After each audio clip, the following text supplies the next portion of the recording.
I came across a lot of good things that supplement what you've written. So I think the first question I would ask would relate to what you mentioned about Ezekiel. Did you find that the solution to a lot of the problems lay in the questions of continuity between the Old Testament and the New Testament, and particularly the way that, for example, Exodus and Hebrews, the book of Hebrews, mentions that Moses received the pattern based on what he saw at Mount Sinai of the heavenly worship. So that, and I believe you agree, because his two posts are called the type. So No, paradigm. okay, paradigm. So is Dionysius basically following the same tradition? Yes, he cites it explicitly in Ecclesiastical Hierarchy 5. So we should see it as a liturgical tradition. And he talks about what's translated usually in English as the legal hierarchy, which I think is I kata nomon hierarchia. He's referring to that. And he refers to it explicitly, as I said, in Ecclesiastical Hierarchy 5. He means the liturgy. He doesn't mean just, these Protestant critics, they never get it. He's referring to the liturgy of Israel. Yes. Right. In the same way that Hebrews is, I think, when it talks about the Skia and Yikon. Yes, sorry. No, a lot of the critics, we have around the time of the Renaissance, you have Lorenzo Valla begins to critique of the authorship. And one of the interesting points, I want to know what you think, is that it's not a matter, like you said, of like picking this text and treating it like a Protestant text of seeing whether or not we can dissect it to find the authorship, because there are other witnesses to the same ideas, particularly the ancient liturgies of St. Mark or the liturgy of St. Basil. This is from Christian origins. What? The notion of the heavenly temple. Right. That's there in the theology of the temple. That's pre-Christian. Right. But what I'm saying is that the argument that the date is late 6th century. Well, I mean, okay, they're right. I mean, he quotes Proclus. The section on evil in the Divine Names 4 is a paraphrase of Proclus on evil. He knew Proclus. So he's clearly turned to the 6th century. That's right. That's correct. Well, what about Father Stanilo's argument that Proclus is citing an older tradition, an older author? Don't buy it. Okay. I just don't. I think he's turned to the 6th century because we never, as Hypatius of Ephesus mentioned at the colloquium organized by Justinian, nobody ever mentions this guy prior to now. This is 531, I think, Justinian's colloquium. So, I mean, I'm not going to try and defend a sub-apostolic dating for the piece. I think that's fool's errand, and really misses the point.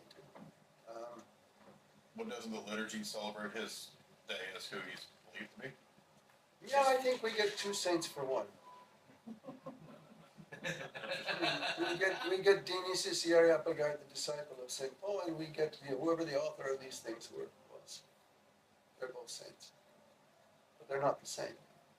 I can't believe they're the same. Why not? That knowledge of late Neoplatonism is just too clear.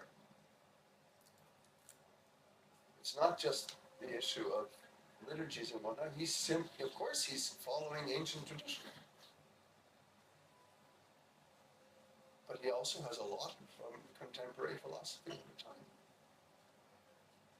Is it strange that there's an absence of any of the Christological controversies from Nicaea? No, it's not strange at all. He doesn't want to talk about that. And I fully sympathize. Because that was loaded. And all you got was hatred and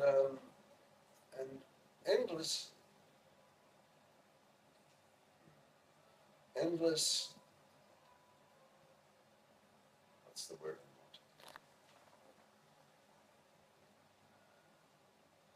Bile. He avoids all the key Christological buzzwords of the period, which was thick. Right. But this fits very well with, in fact, the Emperor Zeno's attempt to stop all the arguing with a document called the Gnoticon, where he says, we're not going to argue about Chalcedon. Nobody is allowed to argue about Chalcedon. You will all stop. We'll go with the early formulations, and whether they were right or wrong about Chalcedon is not our concern. You won't talk about it anymore. Stop killing each other. Fits very well with that. And that also fit with a contemporary of Dionysius, Jacob Saruk, who hated all that controversy. Loathed it. I think my dentist did too. He's not interested in entering into that controversy, for which I cannot blame him. Well, if we look at the writings of Origen, we see them profuse with all sorts of Platonic ideas. Yeah. So why would it be hard to believe that somebody early on could have a lot of these same Platonic notions in their writings? It's not just Platonic notions, it's formulations that you get in Plotinus and specifically Proclus again. But isn't the It's not general, it's specific. But isn't that resting on the presupposition that Proclus ripped off that he was ripped off? Dennis ripped off Proclus Right. instead of the other way around. Right. One of the early apologists for Dennis suggests that Proclus ripped him off. Mhm. But I find that, again, harder to credit than simply the fact that this writer knew it. Well, doesn't John use the language of his time? St. John, the prologue, logos? Yes, he does. It's reminiscent of Philo, although I doubt that John knew Philo. What about logoi and logos? Logoi and logos is around. Prolodos and epistrophe as a formula is not around in the first century. That is Plotinus.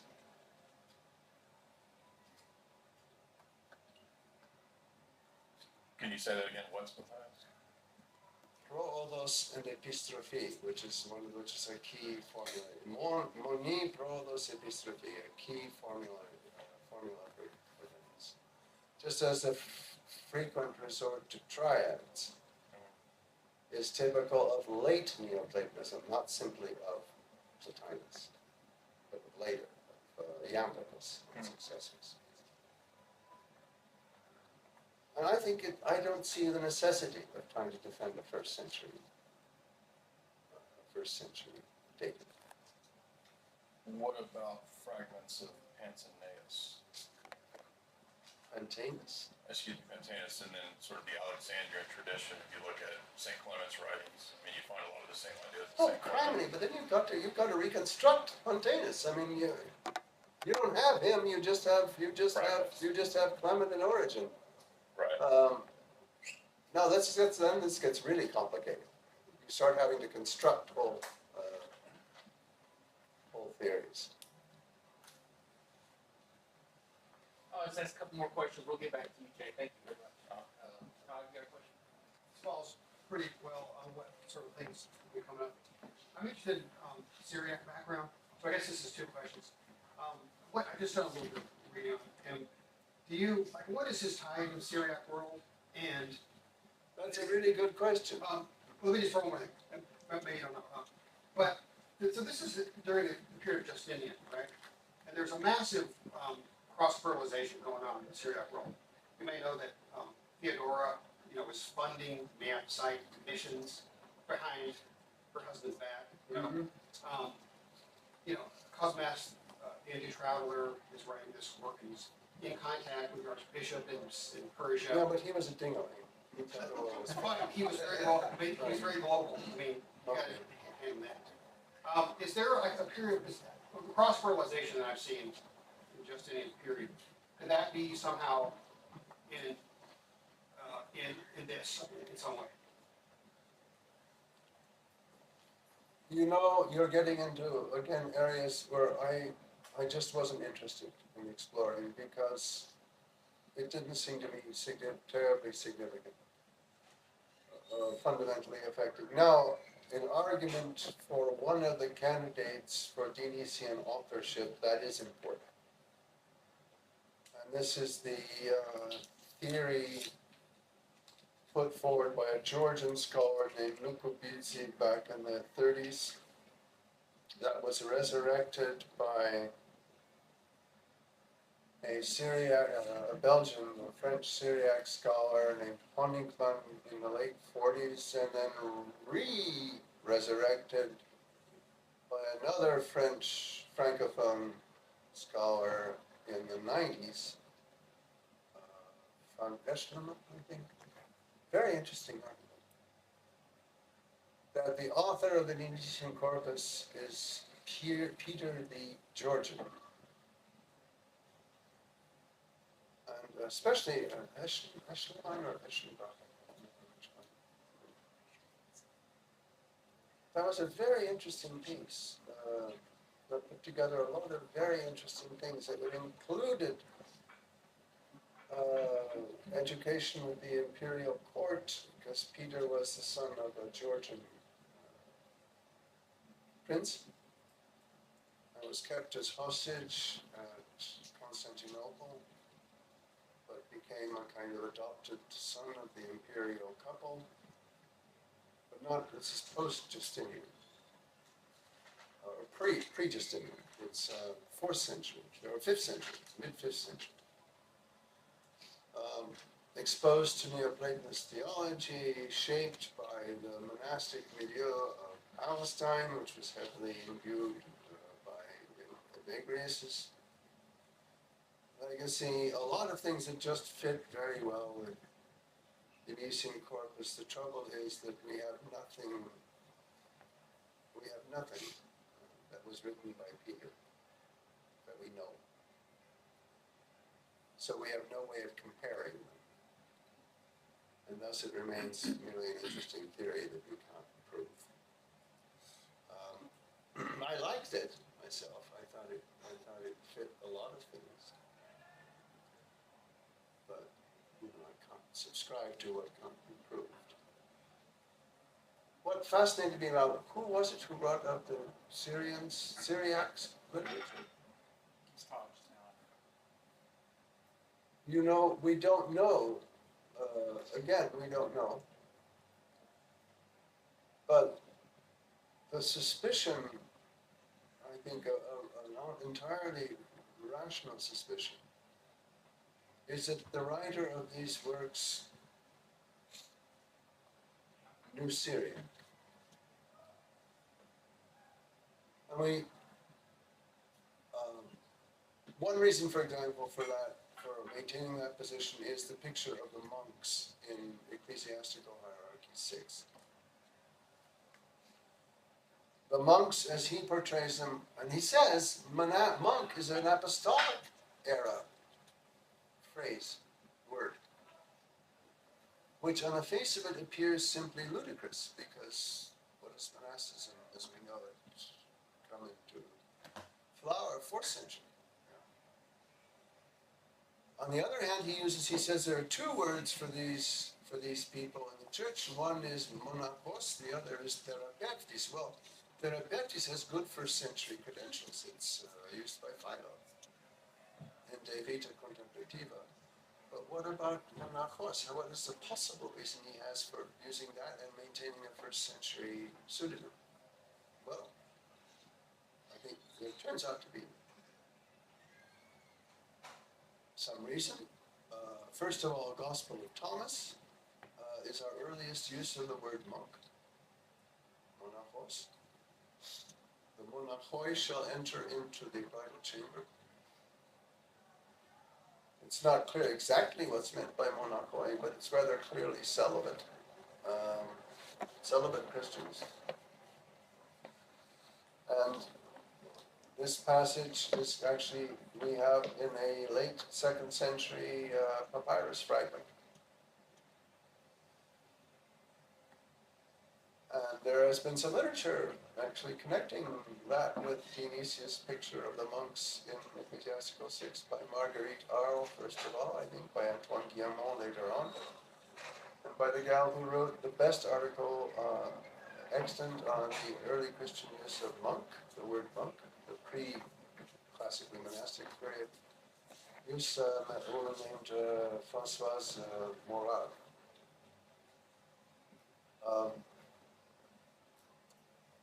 And then the picture of the monks that he draws, they're not off in the wilderness, they're not gathered in communities separate from the town like Pachomius' monks, not off in the desert like Antony.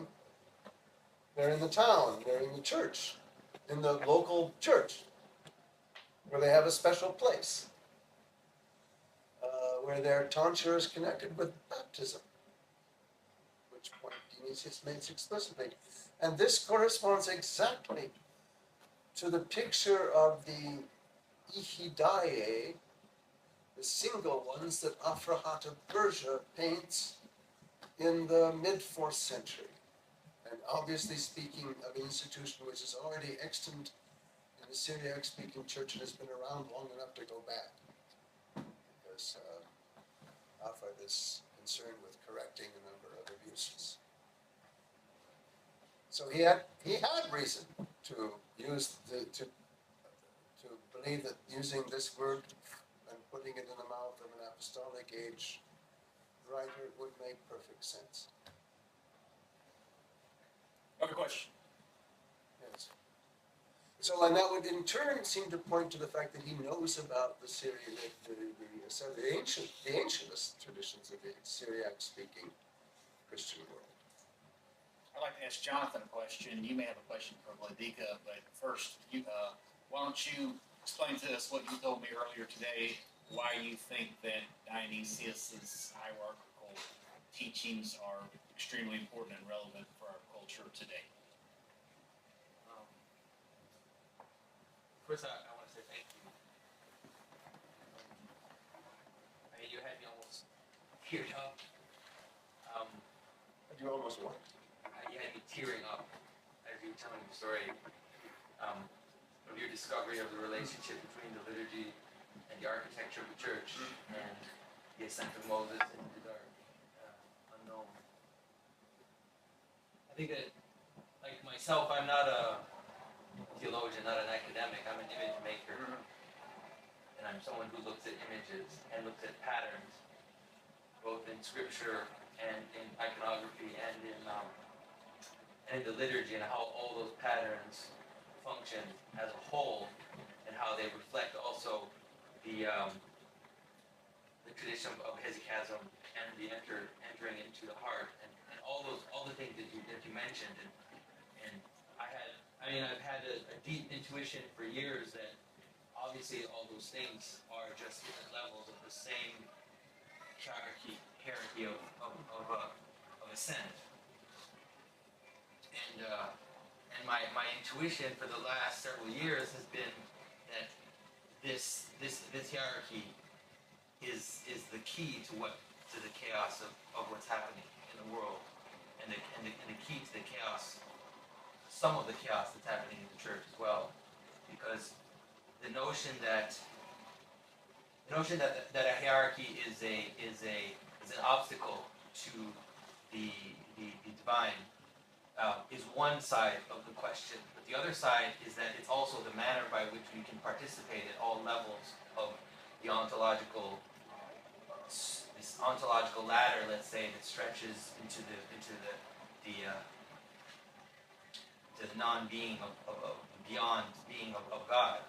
And so my vision has been that a lot of the social questions, a lot of the problems that we have about how to deal with the world has been our misunderstanding of this hierarchy, of the possibility of the proceeding out of the altar and moving out into the narthex and out into the world, and what that means, how how the highest mystery can then reach out into the world and find ground to manifest itself, even in the most fragmented aspects. But the problem we seem to be having is that we either want things to be either inside or out. We have these absolute categories. But the hierarchy shows how the procession can happen and how you can move out with compassion in a candlelit procession out into the world and bring the light. But you never have to compromise the top of the mountain. You never have to level things. No. So you preserve the highest, and then you're able to then stretch it out and then show how it leaks out into the world and finds forms and has everything participate. In the kind of invisible participation we have in God, but it happens in that hierarchy. What is hierarchy? I'm not being Socratic here.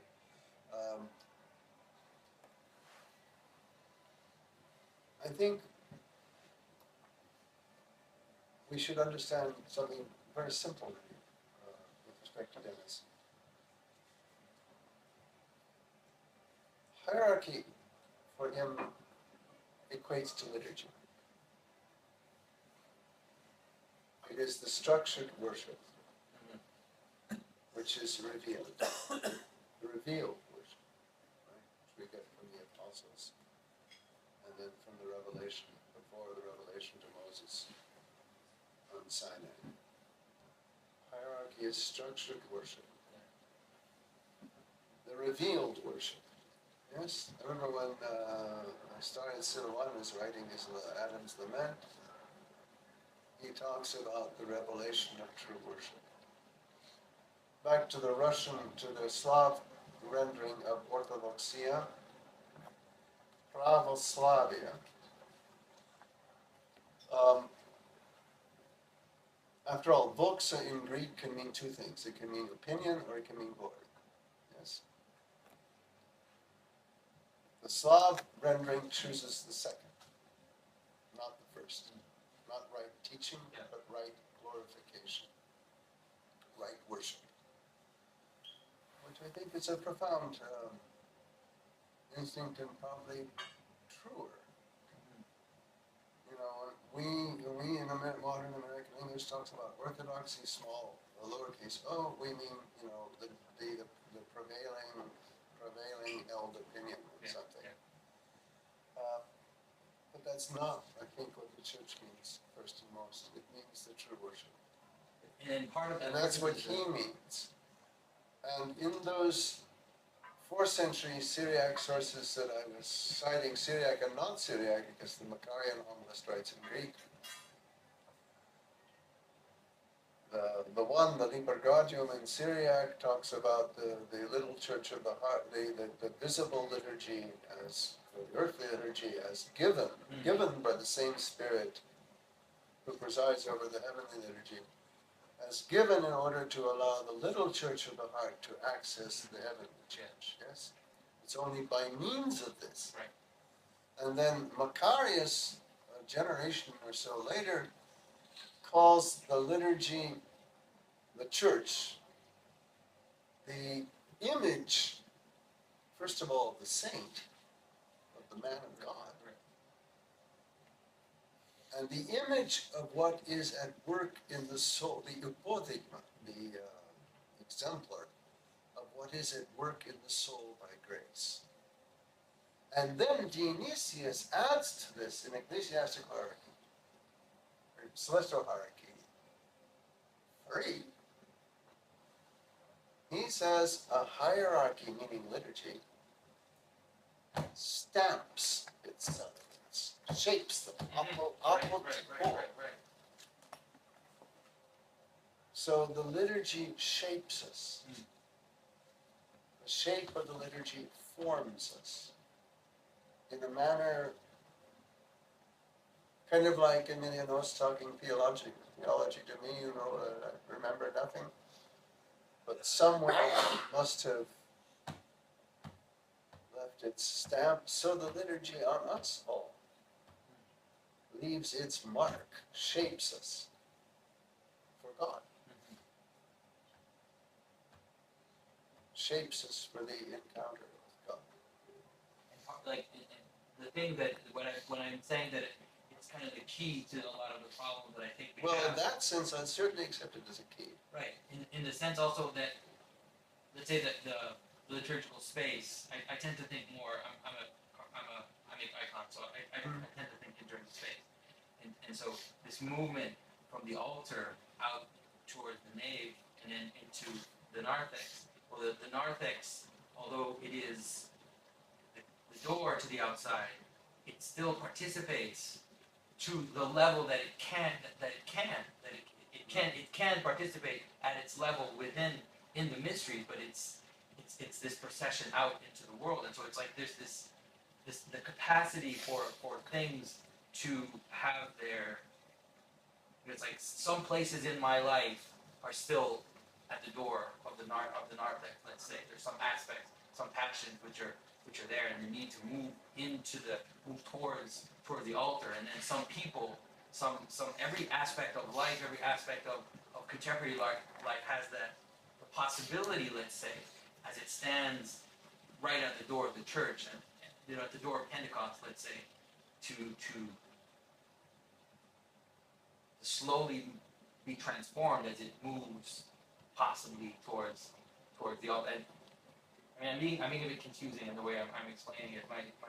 Sadly, I think in images, and so I tend to connect things like that. So, yeah. More questions? Your Eminence, I took my first semester class on Dionysius. Yes, I remember.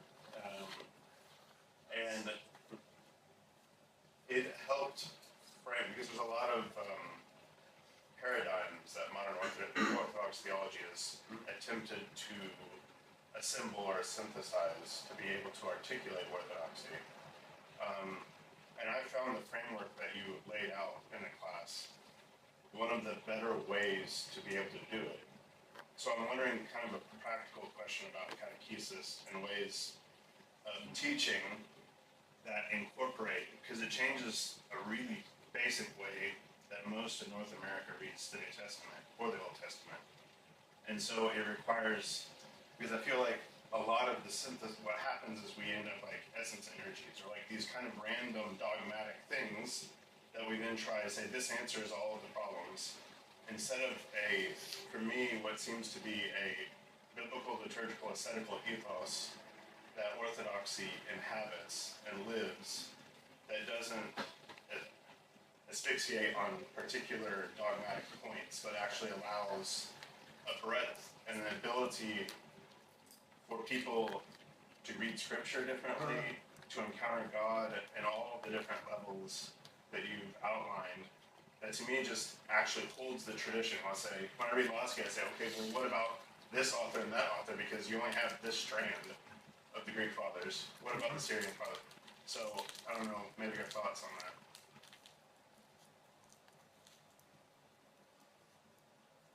One of my former students teaches in Dayton, and Father Silvio Bunta is very good scholar in his own right. And he had his brightest students there at Dayton, the ones that he could, it's a Catholic school, were two Baptist ministers. And they fell in love with this stuff. And they were led from this stuff, what I've been describing, into Palamas. And my friend, the student asked me, why would you find this 14th century Greek valuable? And they said, because he helps us read the Old Testament. are the theophanies. Which, if any of you have done Old Testament, you former seminarians will have, you're obliged to read all these Germans who have no idea what to make of the theophanies and don't make anything of them. Or all those incredibly dull chapters in Exodus about yarn and cubits and gilding that is always the point where you stop when you try to read the Bible through. You get those and go like a fly on a windshield.